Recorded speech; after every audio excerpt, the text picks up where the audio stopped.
আপনি কি অপরিচিত মানুষের সঙ্গে কথা বলতে লজ্জা পান বা অস্বস্তি ফিল করেন, বা হাই বা হ্যালো বলার পর কি বলবেন খুঁজে পান না?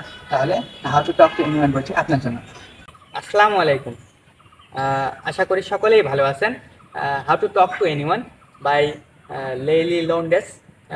পরিচিত অপরিচিত মানুষের সঙ্গে কীভাবে সুন্দর করে কথা বলতে হয়। আপনি কি অপরিচিত মানুষের সঙ্গে কথা বলতে লজ্জা পান বা অস্বস্তি ফিল করেন? তাহলে how to talk to anyone বইটি আপনার জন্য। জীবনে নানা পরিস্থিতিতে কথা বলার মাধ্যমে নিজের যোগ্যতা প্রমাণ দিতে হবে। এটা কিভাবে?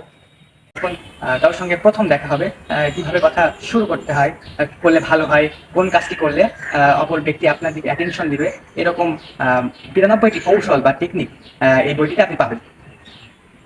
এর ভেতর থেকে 4টি কৌশল আজ আপনাদের সঙ্গে শেয়ার করব। Number 1, eye contact and smile. হেসে এবং চোখে চোখ রেখে কথা বলুন। হাসি এবং চোখে চোখ রেখে কথা বলা এটি একটি খুবই মারাত্মক অস্ত্র। এই অস্ত্রের মাধ্যমে আপনি হয়তো যুদ্ধ জয় করতে পারবেন না, কিন্তু যে কারোর মন জয় করতে পারবেন।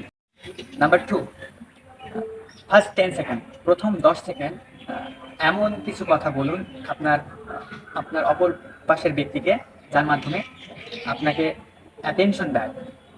কথায় আছে, first impression is the best impression. প্রথমে যদি আপনার অপর ব্যক্তিকে অ্যাট্রাকশন বা আকর্ষণ করতে না পারেন, পরবর্তীতে আপনি যত ভালো কথা বলেন না কেন, সেটা কোনো যায় আসবে না। নাম্বার 3, বডি ল্যাঙ্গুয়েজ, অঙ্গভঙ্গি বা জেস্টার পোস্টার।